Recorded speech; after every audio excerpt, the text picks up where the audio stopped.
Hello everybody, my name is Father Tom Casey, SMA, of the SMA Media Centre in Dola, in Zambia. Today is the 26th Sunday in Ordinary Time, Year C. We are asked today to cultivate a sense of detachment from the things in this world. When we look at the rich man who has Lazarus at his gate, the rich man is gorging himself with the riches of this life. Living our lives as if we never are going to die is a great mistake, as we know. And the lure of riches is that we begin to believe that we don't need God because we've got everything in this life, and that we will never die. Even though deep down in our heads we have to know that we will die, because we see death all around us. Death comes to us in our families. We see the elders die off. Even young people dying at a very young age as a result maybe of a road accident or a sickness. And even ourselves, we experience near-death experiences. And we say, oh my God, how did I survive that? Or we can say even, am I still alive? Therefore, we are constantly reminded, unless we are very foolish and misled by the riches of this world and the cares of this world, not to know that life is very short and our death will come to us sooner or later. Well, I suppose this is the story of today's readings. We have a people in the first reading gorging themselves in the time of Amos. They are pleasure-seeking people.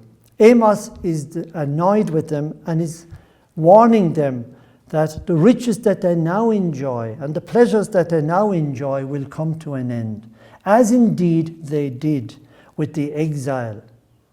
Most of them were sent into exile and their riches were taken from them. In the Gospel, we see Lazarus, the poor man who is even sick so that the dogs of the streets come and lick his sores. This poor man is living at the gate of a rich man, and the rich man doesn't see him.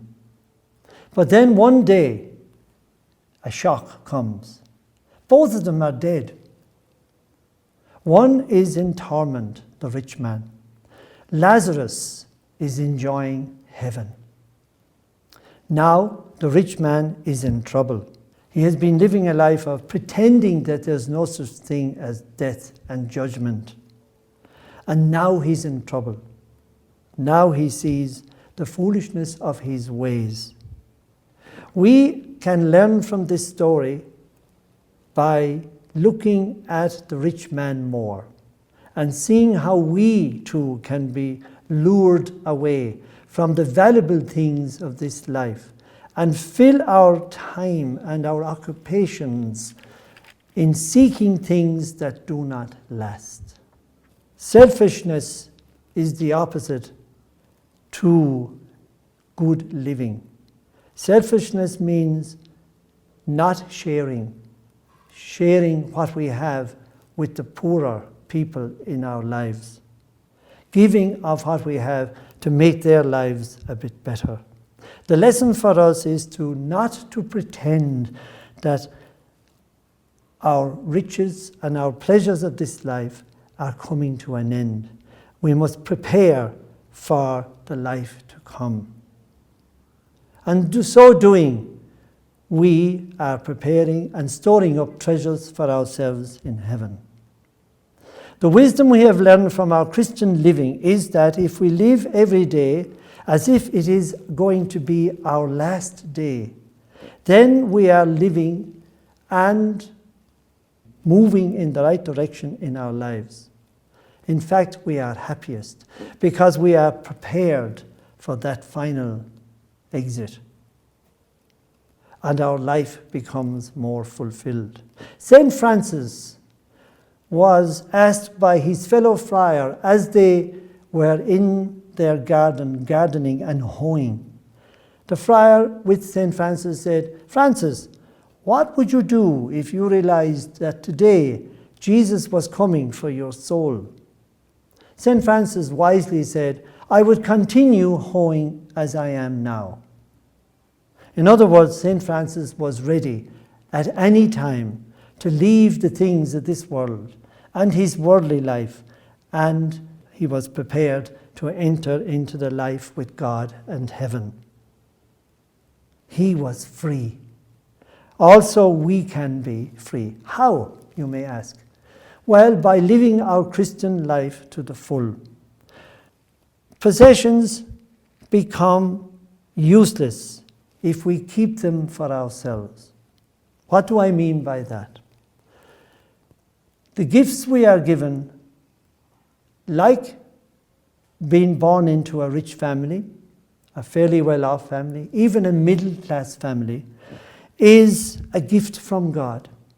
We had nothing to do with it. We are blessed, I suppose I should say, not keeping what we have for ourselves, because if we hoard that which we have without sharing it, it becomes useless. And therefore, it doesn't store up treasures for ourselves in heaven. Controlling our desires, our habits, refraining from eating and drinking too much, thinking less about the things that seem to occupy our thoughts. I wants in life. I want to be good. I want to be smart. I want to be intelligent. I want to be handsome.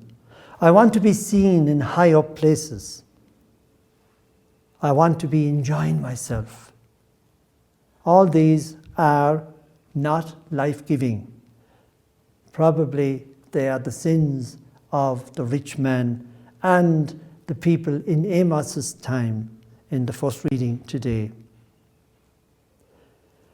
My neighbor, John Hennessy, whom I grew up with, and I met him in his later life when he had retired from working, said to me that he took up doing good for people who were less privileged.